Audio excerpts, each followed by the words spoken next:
You're watching Truth versus Hype. Tonight, revealing the names of bank defaulters which the RBI and the Prime Minister's office do not want you to know about. The context is this. Controversy has broken out after the Central Information Commission sent a notice to the RBI and the PMO over their reluctance to reveal the name of top bank defaulters. The notice referred to a Supreme Court order which had overridden the RBI's objections in making these names public. The order also referred to a list given by Raghuram Rajan, former head of the RBI, in early 2015 to the Prime Minister's office of names of defaulters, or rather fraudsters. Neither the RBI or the PMO have responded to queries over their reluctance to reveal these names. But here's the thing. The RBI's guidelines stipulate that banks are meant to share this list of defaulters with the public, directly or through credit rating agencies.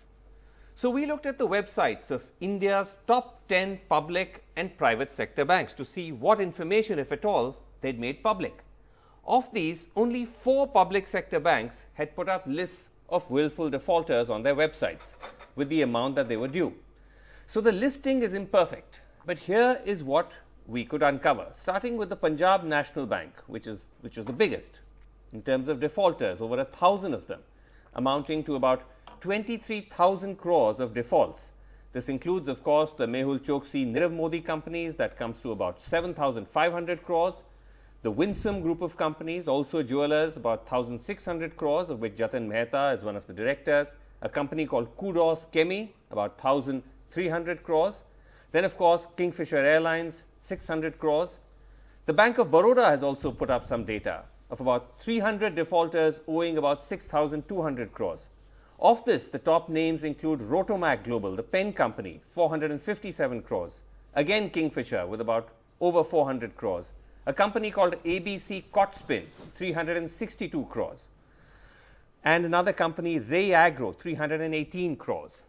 IDBI Bank as well has listed about over 150 defaulters amounting to 11,000 crores, which includes Amtech Auto with about 1,500 crores, EPC Constructions 900 crores, S. Kumar's 830 crores, and Kingfisher also making it to that list. And finally, Syndicate Bank, 200 defaulters, 200 plus defaulters, about 1,000 crores of defaults.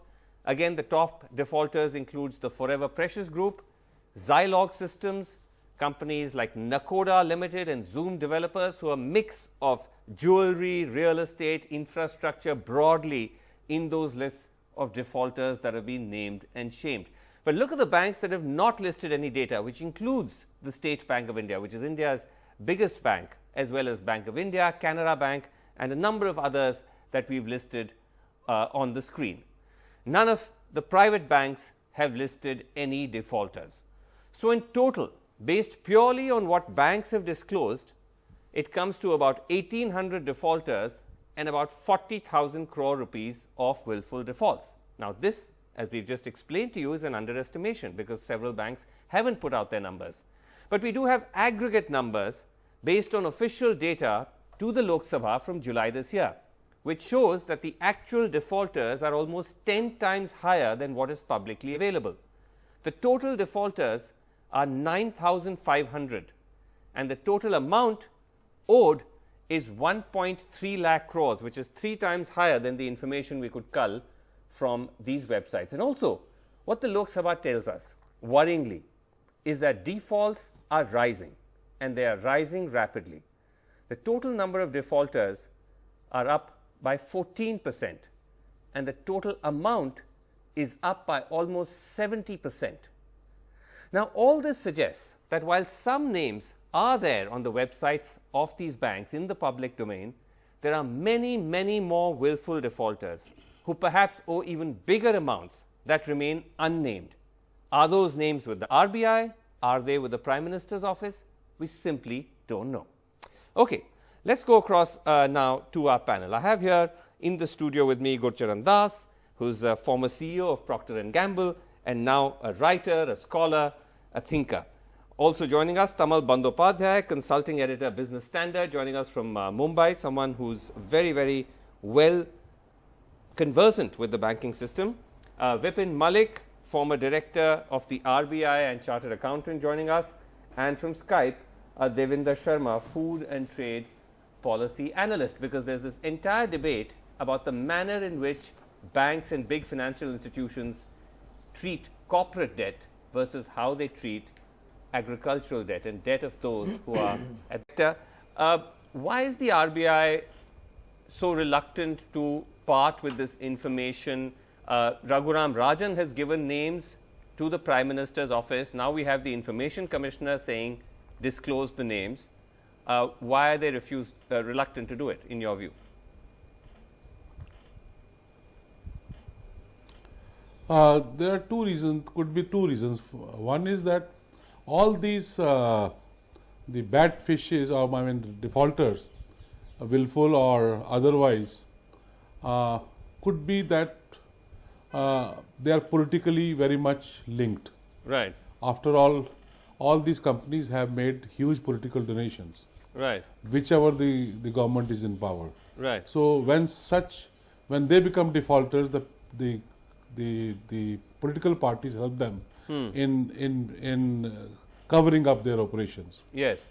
And second is that sometimes what happens is that there are economic conditions also. When economic conditions are bad and Reserve Bank and the government feels that because of the economic conditions, I mean, disclosing the names will affect the whole country's mirror worldwide.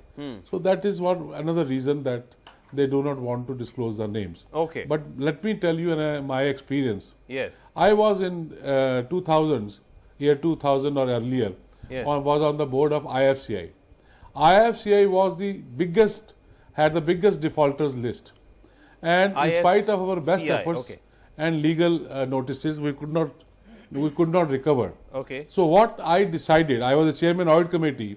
So what I said that now you do one thing, go to the chairman and MDs of these defaulter companies at their home and take the dholwala, and that dholwala should start from the colony where he lives and till that, and every Sunday they should go and pitaw that hole and say that this man is a defaulter, so please be careful on dealing with that. And it happened? Can I tell you, Srinivas, that we could recover substantial portion because of that? Oh my God. You had to take such actions. What to talk about? I did that, and I was very successful on that recovery. Okay, that's a novel approach. Take a dhol and go in and bajao it outside the homes of defaulters. Can I just bring in Devendra Sharma? And we were paying something like per 5,000 rupees per day, and 3 hours in the morning, 3 hours in the evening. It saves you hundreds of crores of lawyers' fees. Lawyers won't be very happy. Important point I want to make is very clear that apart from the thing how much money you give to government, etc., there are other points which are regulatory issues like relaxing the PCA norms, etc. Very quickly, do you agree with Gurcharan Das that that's really the only way out? I say further to what Mr. Gurcharan Das is saying.